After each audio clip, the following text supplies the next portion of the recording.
Welcome to the 21st Men, where we're redefining masculinity through manhood. Let's talk about the definition of masculinity. Well, to me, masculinity is, everybody has a different set of skills that makes up who you are as a man, hence masculinity. Yeah, I will agree with that. Masculinity is actually that, I would say, presence that you have as a man. That presence that identifies who you are. Okay. As a man. Yeah, I would agree with that as well. One of the issues is that it's hard to define what masculinity is today because so much of it is labeled as toxic. You know, from media to movies, social media, print, you name it. It's always an attack on what a man is and what a man should be. And I always find it funny that when they talk about what a real man is, because I used to hear, women in my family, women on social media talk about what a real man is. Isn't it funny that what a real man is always has something to do with benefiting them? Yeah, definitely. And if it doesn't benefit women, it's not real masculinity. And that's what it seems like to me. I don't dispute that. I had a man ask me one time, do you think that masculinity can only be defined by what a man isn't, and do you think that would be a woman altogether? That's like, how can it was just his perspective. It was his perspective. Yeah. I mean, you could come at it from that angle because everything that a man is not, say that a woman is, because everything that a woman is, a man is not. So I think you can define it that way. Yeah. They just like we need each other. I mean, femininity and masculinity, two sides to the same coin to me. I mean, I know they all want equality and they want us to be equal, but you don't have to dumb down one and basically threaten masculinity and uplift another and empower femininity. Mm-hmm. You don't have to do that, and that's what they're doing today. Yeah. I also believe that, piggyback on what you said earlier, is the fact that masculinity today is defined through the eyes of a woman, not through the eyes of men. Because it's actually most of the time our mothers, our wife, telling us, like you said, what a real man is. But being realistic, what a real man is. There's different type of men. Right. There's different type of identity. There's different type of how to do different things in life. Yeah, there's masculinity in so many things, man. It's just not one archetype. It's just not a blue collar worker who, goes to work every day, brings home the bacon, and he's just a man's man. There's masculinity in the man that, hey, he likes salsa dancing. He likes, puffing on the pipe. He likes, fishing. He likes these other things. So, I mean, it doesn't matter. It doesn't matter. You can define masculinity pretty much any way you want. Yeah, and not only that, but also to keep with that route,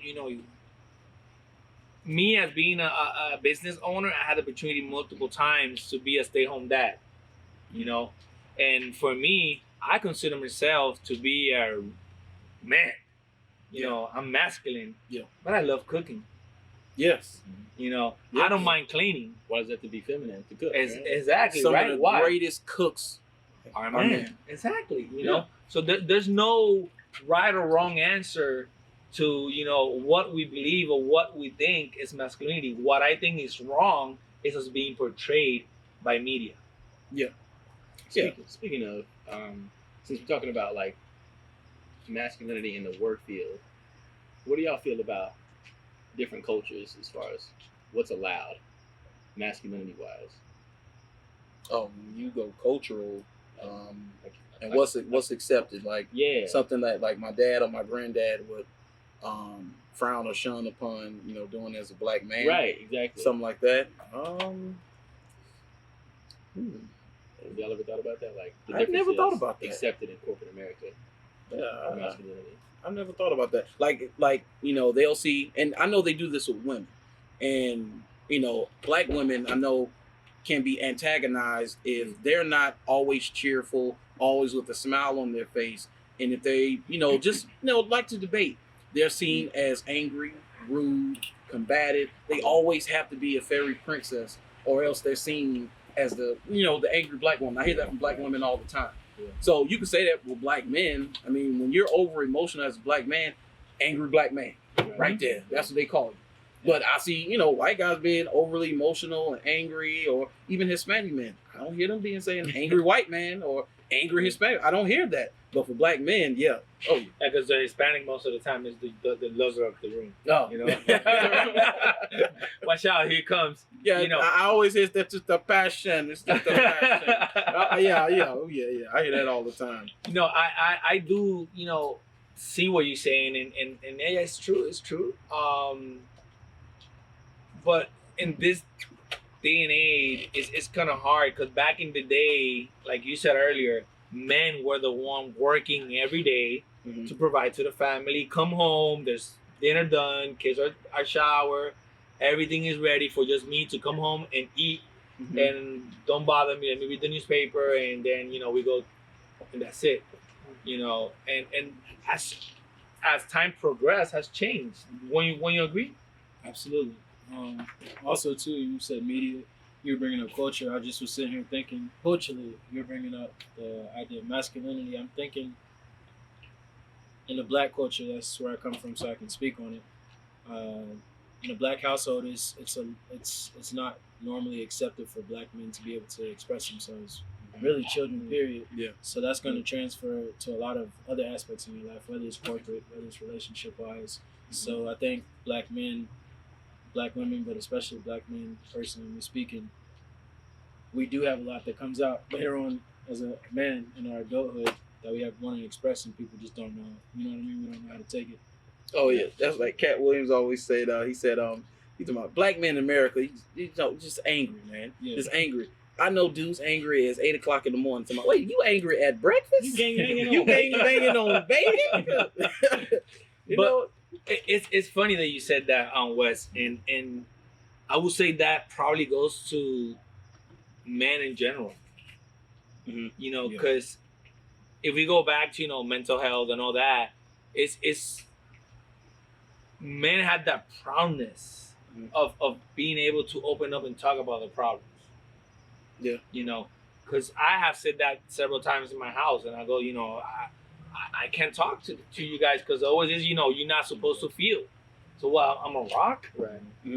I'm this plank right here. Because realistically, they see us as you are supposed to be that strong image that don't feel, and you can only display this emotion. Exactly. And the emotions you display are both negative. Yeah. Anger, upset, piss. Reprimanding the kids. That's their angers that you. That's the emotion you represent. But what about when we are feeling down? I remember I was taking a class. And giving a class a few months ago with a few months ago with a friend of mine, and it was love and respect. And the class that my friend was giving, it was more concentrated on decompressing. And that was a subject I was like, this I want to hear this out because decompressing, what the heck it means about decompressing. So it's basically both parties, women and men, and when you come home, you need those few minutes or hour to decompress. Because from work, you might have had a bad day at work, and if your wife or your kids come at you negative, you're gonna explode with them because you don't want to, but it will happen. And vice versa with the wife. She might have had a horrible day at work, and she came home, and let's say she came 10 minutes before you, and she didn't start cooking, and you're like, "What's food?" That's gonna be a battle right there, Yeah. No, man, it's funny you talk about decompression. So I don't know if you guys remember, but I think it might have been 2016 or 2017. Cleveland Cavaliers played against the Toronto Raptors.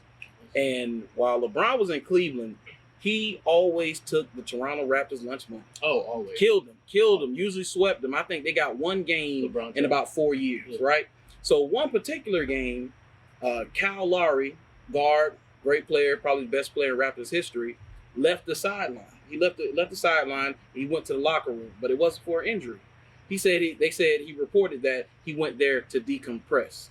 Hey, now Kyle, if you ever see this and you listen to my podcast, I'm sorry that I talked about your decompression and things like that. Because after he explained it like that, I kind of understand it now because I gave him a lot of flack for that. I was like, decompress, you're getting your behind kicked, but that's that's the football in me, that's the coach in me. It's like, boy, get back in the game. But I understand now because what if Kyle was about to have an episode on the sideline? He's pissed off. He might have felt like guys are quitting. You guys are scared because it's LeBron out there. I'm not getting through to these guys. I can't sit here right now. He go win the back. He decompressed, wasn't back there long, came back, and he finished playing the game. Yeah. That makes me think about on jobs when I've exploded because of just so much pressure, probably outside pressure, work pressure, friendships, relationships, just different times where I've maybe lost my control. And I feel like another thing that kind of butts heads with masculinity is the need for men to stay constant among so many variables, whether that's your woman, whether that's your job. I feel like we're required to just stay not at our best because we're going to fluctuate, but just we have to stay one certain way and we can't figure it out. We can't decompress. We can't, do the other things that basically women do. I feel like that heavily influences masculinity and being able to express yourself, being able to decompress, being able to do anything that's healthy because you're always required to just be this for everybody else. 100%. Like on. Is that what you mean? Like 100% always on the game. And you can never fall off. Yeah. Let me ask you guys, what in each of you, if you guys could answer, what is masculinity for you? Not what the world thinks, not what the dictionary said, not what Google says, for you. And how it has shaped your word. Yeah. That's a pretty big question.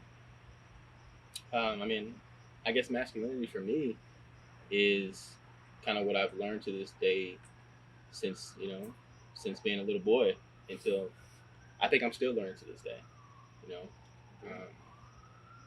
I don't know if we'll ever reach a point to where we're just like 100%, 100% masculinity or 100% masculine. I think we're still in training. So, yeah.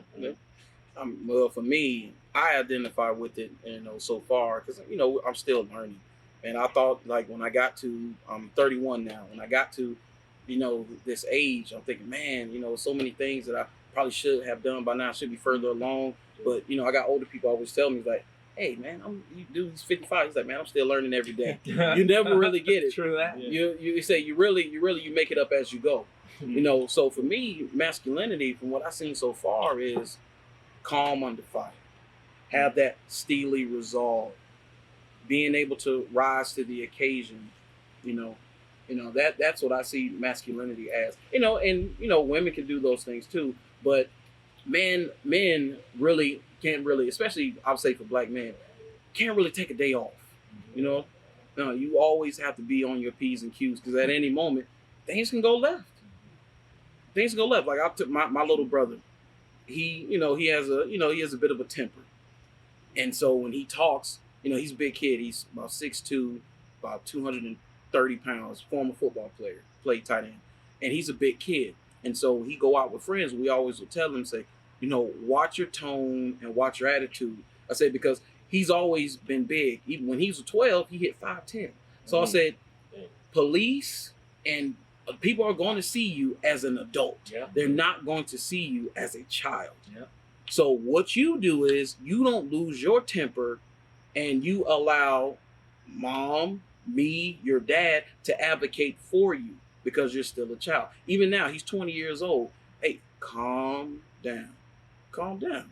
Because all it takes is for you to lose it. And they're justified in doing whatever they want to do. At the wrong moment, yeah. Yeah. I agree.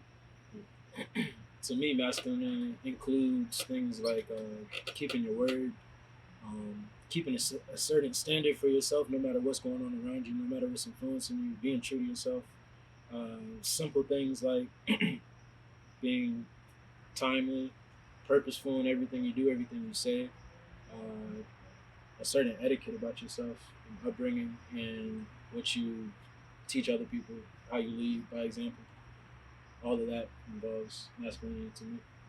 So in my case, like I was talking earlier with Justin, I was brought up by my dad by himself and two younger brothers, and my dad was an older guy when I was born. When I was growing up, actually, and I grew up around a lot of older guys, and it was actually that keep your word, timely, the way you present yourself. You know, don't matter what you have, what you don't have, but it's how you represent yourself, what you do, and how you conduct yourself. If you say something, commit to it. I don't know if it was you or you who said that it's about always under fire.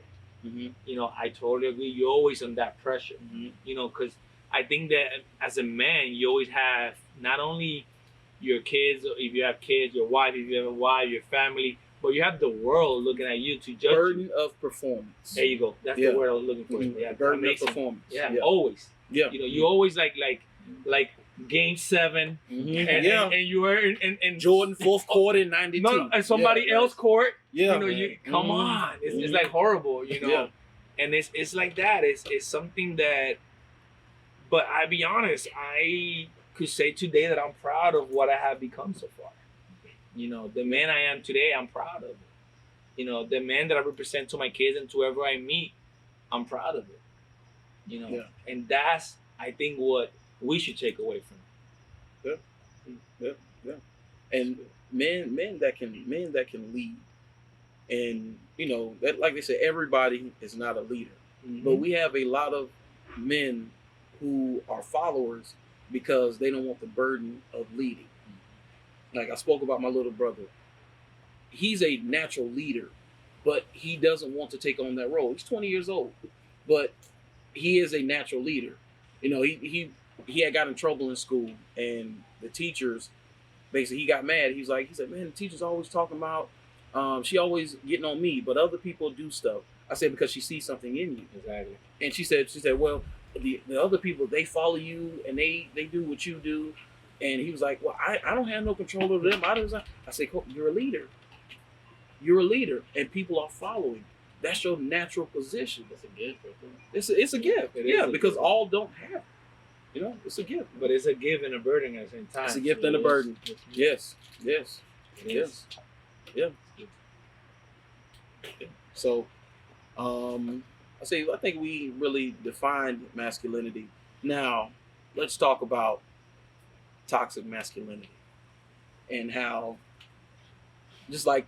so I talked to you guys about that Gillette ad. And that Gillette ad, that's what they talked about. They talked about toxic masculinity. One of the ones they have where the guy was telling the woman, you need to smile. Then you had the other one, the attractive girl walks by, the guy, he goes to try to talk to her, and his friend grabs him like, nah, man, don't do that. How is that toxic masculinity? You can't approach a woman on the street anymore, which, if we really think about it, it's starting to come down to that where it's going to be almost illegal to approach women on the street. Like pickup artists, I've seen a lot of them on YouTube. Those guys, they're under fire right now. The YouTube is taking them off. They taking them off YouTube. They're losing their platforms on all social media, Twitter, and women are building cases against them. You got guys who doing tours in Thailand and stuff, and these women saying, "Hey, he did this to me. He did that to me." They're getting the pickup artists out of the paint. Yeah. So, what's your definition of toxic masculinity? Hold on. Because there's so many things. You telling me it's only going to be, we have to get on Plenty of Fish? Man, dude, listen, man. I don't suggest any man get on dating apps, man. I really don't, man. It's a waste of time. It's a real waste of time. But I would say that toxic masculinity is the lack of that role model you were saying earlier. Because there is ways and there is ways. And sadly, probably has come to the point where you approaching this female not in a toxic way, but she has many other men approaching her in a toxic way, where now everything is toxic for her. I just believe, I have a daughter. She's 16 years old. She's a beautiful, big, tall girl. She doesn't look her age. She looks older. And I had T-shirt in a way that you how to represent herself and how to accept compliments. And that you're not obligated to answer to other compliments. Yeah. That's it. As simple as that. You know, I hate seeing those news when the NFL player raped this girl or raped that girl, or the NBA player because she was drunk or she was. Why didn't brought the case then like 10 years ago when it happened? So it is toxic, or it is just a way of doing a scapegoat. Yeah, yeah, I can see it as that. And I seen another definition with toxic masculinity. Guy was talking about, I can't remember his name, but he was saying that especially within relationships, when men have standards, when you have a standard and you don't veer from that standard. So say one of your standards for women is, well, if you want to be with me, I don't want you to be on social media. Yeah. So I don't want you advertising yourself for other men on social media. I don't want you going to girls' night out, hanging out with your girls at the bar, because I know what your girlfriend's about and I know what they do. So they'll say, "Oh, that's toxic masculinity." No, it's not toxic masculinity. What it is these are my parameters I have set, and if you don't adhere to them, I'm on to the next. Exactly. Yeah. Like when me and my sorry, you go. Kind of piggybacking off what you said, I think toxic masculinity focuses on feeling the ego rather than the spirit, because to get a little bit deeper with that parameter you just said, maybe you don't want your woman promoting herself this way on Instagram because you understand that's not building, that has nothing to do with who she is. It's not building her as a woman. She's just promoting herself, you know what I mean, like attention physically. Yeah. So I think the intent behind it and just stronger communication on, why are we setting these perimeters for one another, this and that, I think that can free up a lot of misconfusion. Okay. Yeah, because they will have boundaries for you. You better believe it. Yeah. Man, they will have boundaries for you, what you can and cannot do. But you think also toxic masculinity is something you could start working on it as the kid is growing up? Because me as being Hispanic, I remember all the time hearing and seeing having 5-6 women, that's cool. Having kids and different women, that's cool. Boys will be boys. Go say something to that girl. Go. Those are different terms that I did heard. So it is our job to then don't brew that type of masculinity. Yeah. Because if not, then we are also bystanders about it. Yeah, I would agree with that. Especially the measure of a man is how many women he can bed. I think that's toxic right there, because and then having multiple babies by multiple women, because we're seeing the fruits of that today. I mean, I saw an article where they talked about different things that children who grew up in single mother homes are exposed to. You're 85% more likely to commit crimes and be incarcerated.